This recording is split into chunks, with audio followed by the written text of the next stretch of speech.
Porque normalmente um escritor nunca dá lição, mas conta história. E leitor, ao ler o livro, existirão passagens que de facto que ele possa identificar com essa passagem. Bom, toda a gente sabe, pelo menos nós da diáspora, que qualquer imigrante depara com situações caricatas, com situações múltiplas. Então, de facto, este livro pode ou poderá, de facto, ilustrar ou então servir de uma lanterna, não? De uma lanterna, porque o livro, a leitura, eu penso que no fundo é uma lanterna, porque sem querer se aprende muitas coisas, se elucida muitas coisas. O caso deste livro, Filho de um Deus Maior, foi ambientado em Espanha, numa época muito difícil, a época de 90, onde, portanto, o mundo da droga estava em auge, estava em alça, não? Então, sabem que o primeiro a ser apanhado nessa rede são as pessoas frágeis e normalmente imigrantes. É uma comunidade que não é tão forte, que não está bem agasalhado, no sentido de não serem apanhados. Precisamente retrata essa época, mas se repararem bem a personagem principal fez uma estriba no sentido de lutar até sair, não? Até sair. Portanto, é de louvar quem consegue lutar e consegue sanar algumas carências, alguns desleixos, algumas fraquezas. É isso que a personagem principal fez, Carlos, fez um grande trabalho, inclusive quando conseguiu sair e pôr na mão de cima, começou a colaborar com a comunidade, não só a comunidade imigrada, mas também vizinhanças, etc. Mais uma vez, muito obrigado, Alexandre. De facto, é uma obra muito interessante. E vou passar novamente à Alice. Alice, na segunda obra, O Despertar da Adolescência, relata várias experiências próprias do percurso de crescimento. O primeiro beijo, o primeiro amor, o gosto pela dança, até mesmo como viveu a pandemia. Já é um livro atual que já reflete esse episódio letivo. Entendo que esta obra, de caráter marcadamente biográfico, possa servir como estímulo motivacional para os outros jovens e adolescentes, no seu processo de crescimento. Entendo também que, ao partilhar as suas experiências, desdramatizou certos temas, por vezes difíceis de tratar ou de abordar, por jovens da mesma idade. Agora, eu coloco a questão. Ao confidenciar com o leitor passagens da sua vida, não sentiu em algum momento algum constrangimento? Não seria mais fácil refugiar-se atrás de uma personagem? eu botei no começo do livro, nunca se sabe se é verdade ou se é mentira que eu tô falando. E eu mudei o nome dos personagens para que não seja tão parecido com as pessoas realmente que estavam na minha vida. E, pra falar a verdade, a pessoa que eu mais tive meio que um receio pra falar no começo foi mostrar pra minha mãe, porque ela é a editora do livro. Então, quando eu falei pra ela como eu me senti no primeiro beijo, como eu me senti no primeiro amor, as coisas que eu escondi dela, e só falando tudo pra ela, deixando tudo muito claro de como foram os meus sentimentos, no começo eu achei que ia ser um pouquinho mais difícil de dela aceitar, mas foi super tranquilo, porque quando eu me abri pra ela, meio que criou uma conexão maior do que a gente já tinha, porque a nossa conexão é de outro mundo. Mas eu acho que quando eu vi a minha mãe entendendo o que eu sentia e ela lembrando de como é que ela se sentiu quando ela tinha a minha idade, eu acho que esse foi o maior benefício do livro, porque além de ser para os pré-adolescentes que vão experienciar as coisas que foram no livro, como o primeiro beijo, ou ir para as festas, identificar quais são os amigos verdadeiros, é também para os pais que podem ler também e tentar identificar o que eles esqueceram de quando eles tinham a nossa idade. Porque de vez em quando eles olham pra nós e não conseguem entender porque faz muito tempo, ou a gente olha pra eles e não consegue entender porque pra nós é uma realidade muito diferente. Mas eu acho que esse, tanto como o outro, foi uma conexão entre o Despertar da Adolescência, foi uma conexão entre os pais e os filhos, e o Peripécias da Infância foi entre os avós e os filhos. Porque daí os avós iriam ler para os netos para criar essa conexão entre avós e netos e para instigar a leitura de novo e só criar uma conexão familiar para todos entenderem como é que era se sentir naquela época de novo. Então, constrangimento nenhum, foi só para ajudar todo mundo. Muito obrigado, Alice. De facto, né? Usando a palavra de hoje, que é de facto, é muito importante essa conexão, porque os nossos 11 anos, 15 anos já lá vão, e às vezes é preciso ler alguma coisa para nos fazer relembrar essa bela fase da nossa vida.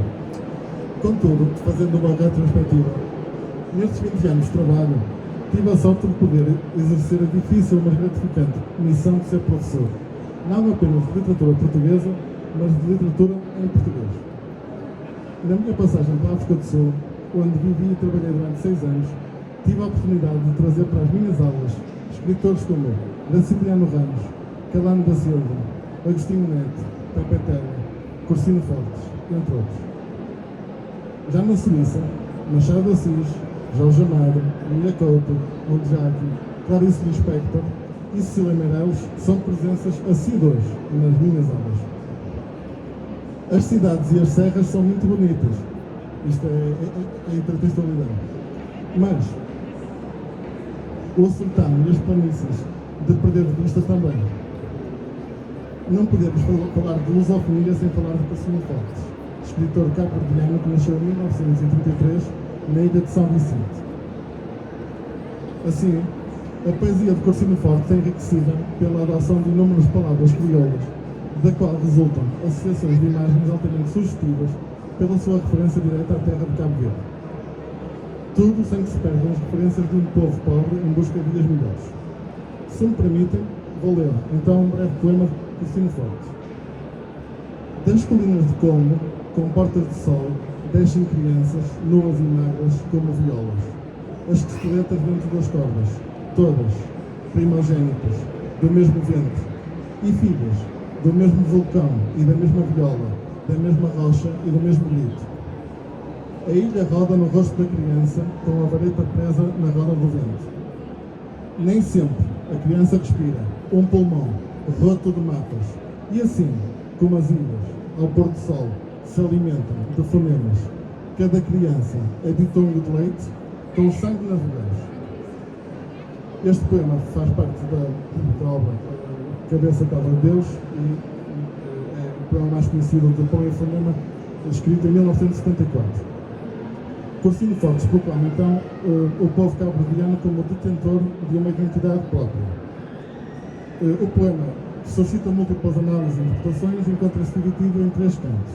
Nele se evoca a odisseia dos cabo-verdianos perdidos numa terra pouco fértil, mas com uma poderosa força de viver, que os leva frequentemente à imigração e à adoção de costumes que não são genuinamente seus. A linguagem usada na construção do poema é desde logo um testemunho de originalidade do poeta no domínio da literatura cabo-verdiana. Foi o primeiro a fazer fusão entre o português, língua oficial do território, e o crioulo, particularmente usado na sua ilha natal. Fusão que é característica não só da literatura, mas do próprio devir da cultura cabo-verdiana, profundamente marcada pela mestiçagem e pela imigração. O autor cabo-verdiano recusa parcialmente a língua do colonizador. Como sabemos, a literatura produzida no período da independência tinha como objetivo resgatar a cultura e principalmente a identidade dos povos africanos. Todavia, o autor do mundo colonizado, quando pretende fazer uma literatura nacional, tem uma missão difícil, já que precisa fazer um texto em língua ocidental para veicular a sua cultura. Alexandre, agora faço 2 perguntas difíceis. Imagino que sente este poema de uma forma diferente dos nossos ouvintes, mais pessoal, mais intrínseca talvez. O tema da saudade, o tema da imigração, o tema de uma terra infértil, o tema dos vapores que partem para não mais voltar. Calculo que o sensibiliza de uma maneira muito particular. Acha que o leitor, para compreender a dimensão poética, para além das palavras, necessita também do conhecimento cultural e histórico da realidade cabo-verdiana? Esta é a primeira questão. A segunda, passados praticamente 50 anos sobre a independência, ainda sente que esta necessidade de fusão linguística como forma de demarcação da língua do colonizador?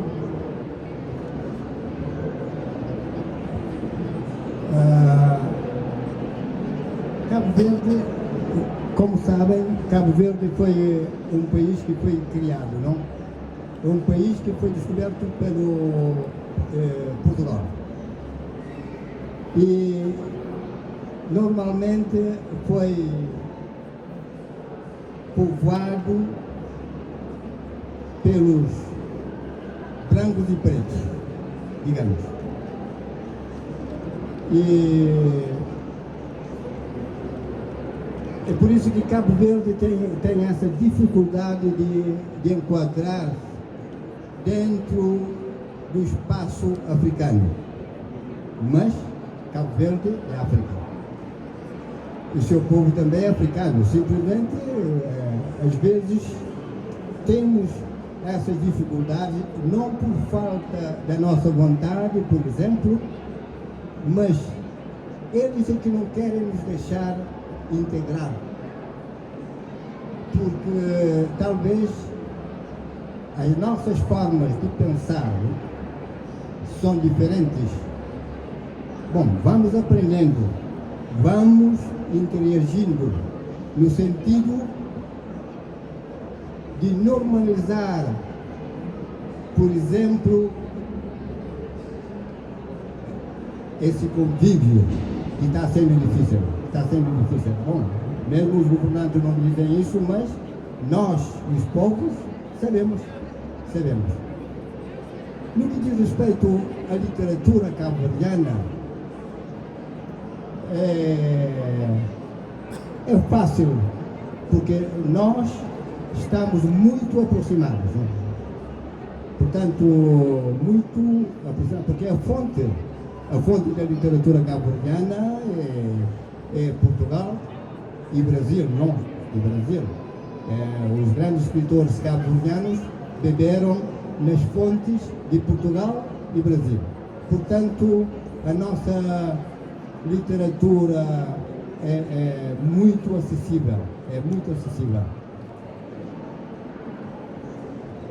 Muito obrigado mais uma vez, Alexandre. É sempre um prazer ouvir um pouco da sua experiência, da sua sabedoria. voltamos a Alice novamente. Alice, um passarinho disse-me que um terceiro livro vinha a caminho. É verdade? E se sim, do que é que se trata? Sim, é verdade.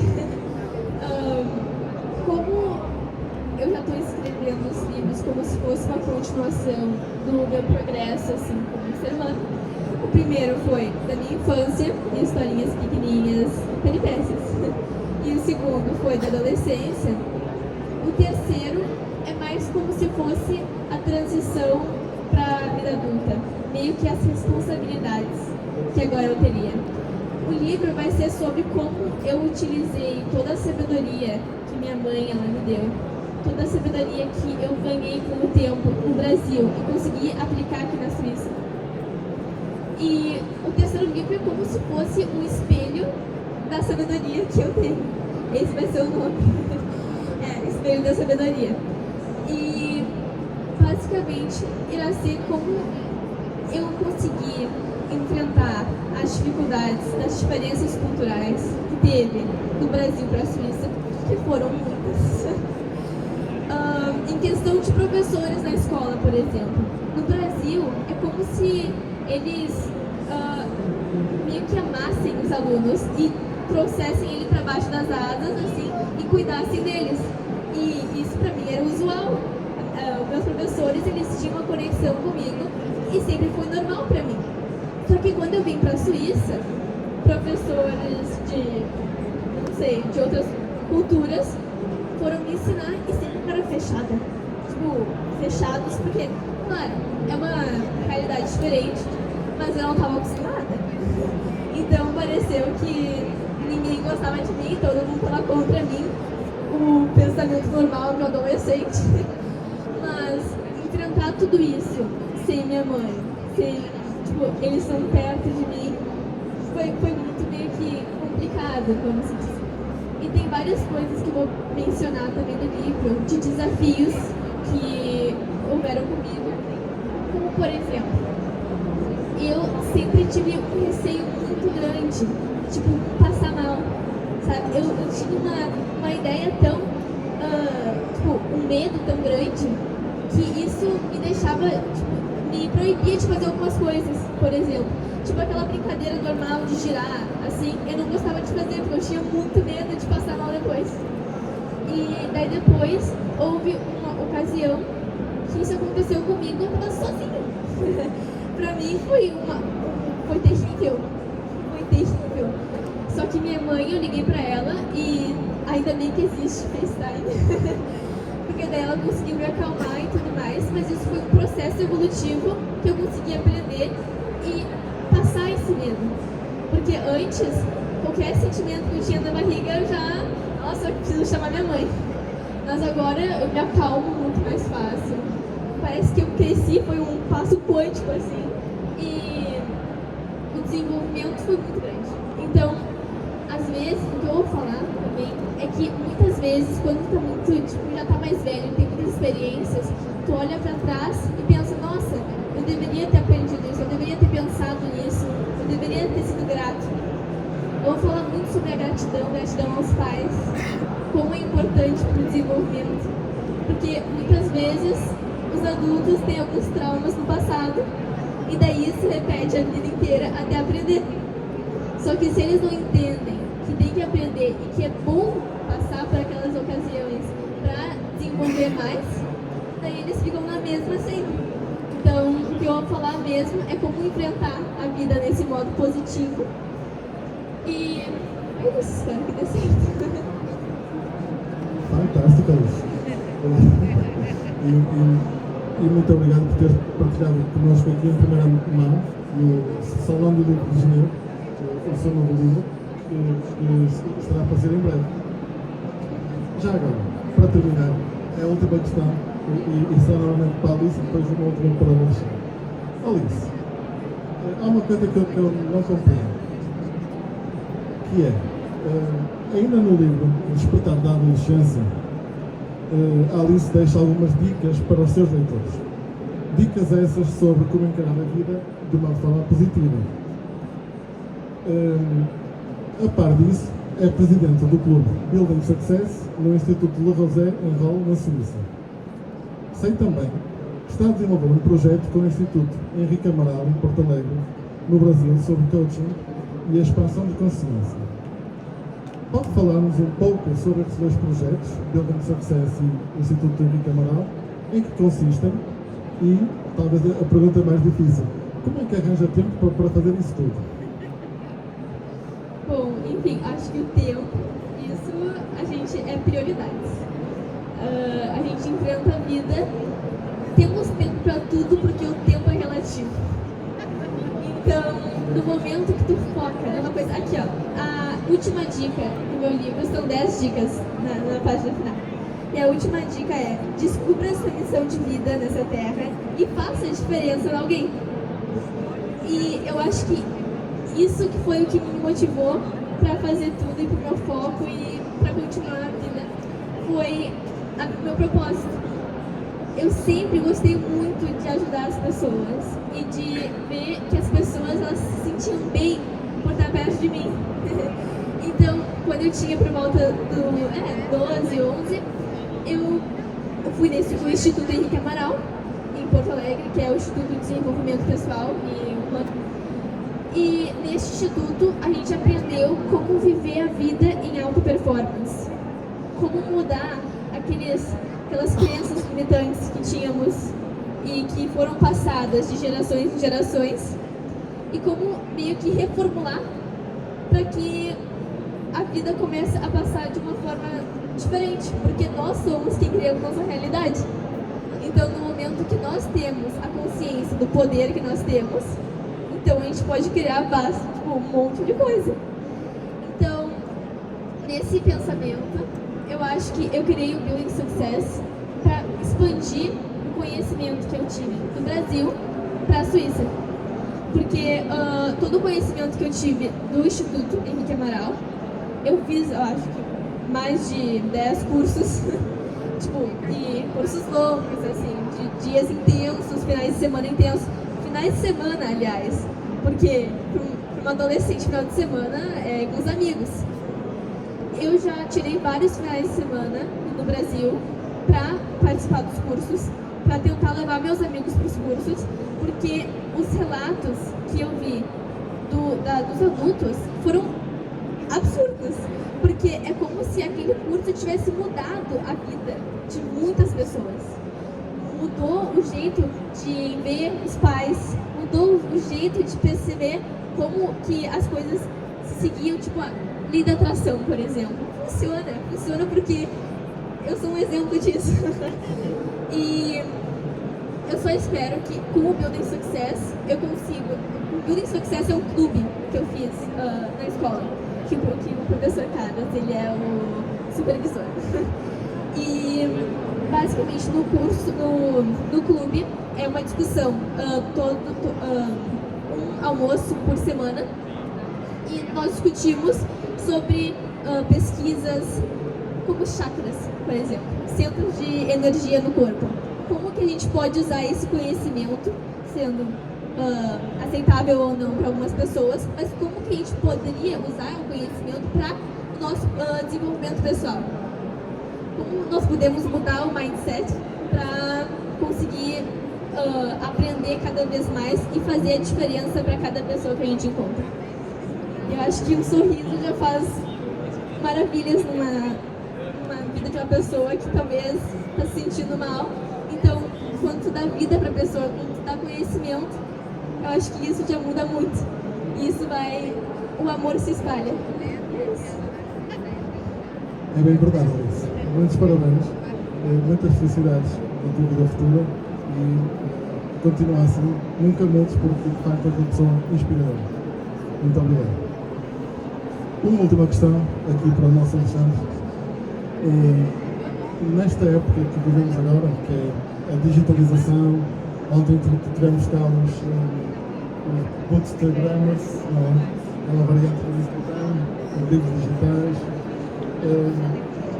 ou seja, o que se está a tentar passar, não é? Do mundo físico para o mundo mais virtual, mais digital. O continente africano foi rotulado inúmeras vezes e injustamente pelos europeus como uma terra sem história, por falta de registros escritos. A tradição oral sempre teve um papel muito importante na cultura africana. Os mais velhos eram responsáveis por essas transmissões. Como dizia o escritor Amadou Amateba, natural do Mali, na África, quando morre um velho, é toda uma biblioteca que queima. A tradição na África conta com canais de veiculação como a música, a história, os contos, os provérbios.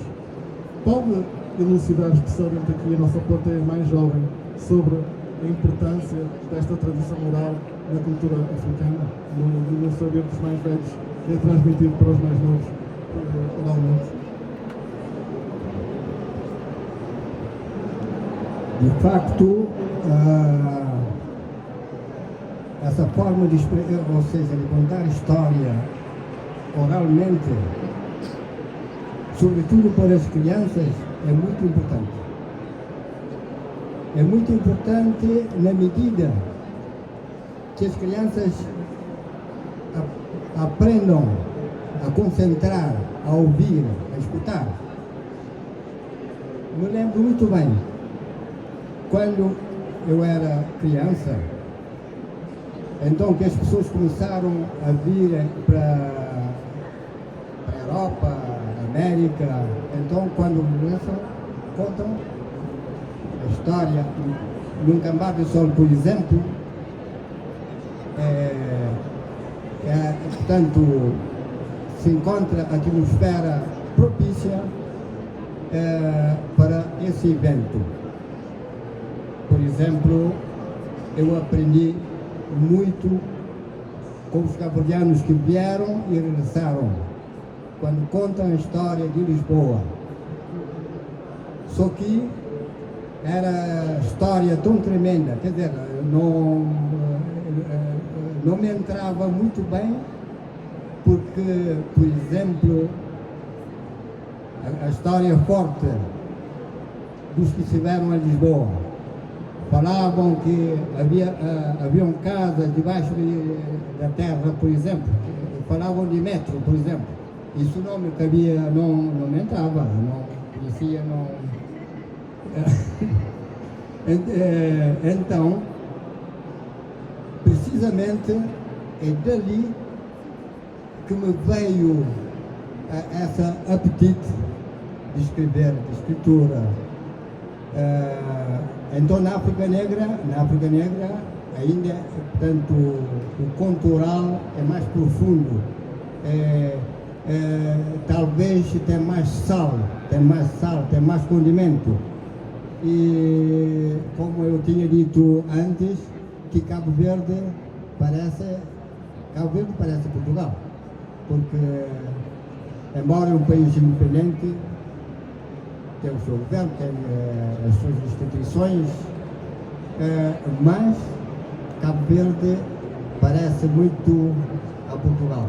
Portanto, aquilo que passa em Portugal passa em Cabo Verde, normalmente, a não sendo alguns traços culturais. Por exemplo, ouvindo uma pessoa a cantar fado, encosta um pouco a morna, ou seja, a morna encosta ao fado. Temos a Marisa, não? Até que canta morna, não? Canta morna, como se cantasse fado, não? Só diferenciamos, por exemplo, no batuque, mas se mergulharmos bem, encontraremos traços irmãos ali. Enfim, eu penso que já respondi. Respondeu, sim senhor, muito bem. Alexandre, muito obrigado pela sua história de vida, por partilhar connosco a sua vida, as suas experiências, portanto fantásticas. Tem uma vida muito preenchida, muito diversificada e para quando um próximo livro? E eu é que tenho que agradecer por este momento que me deram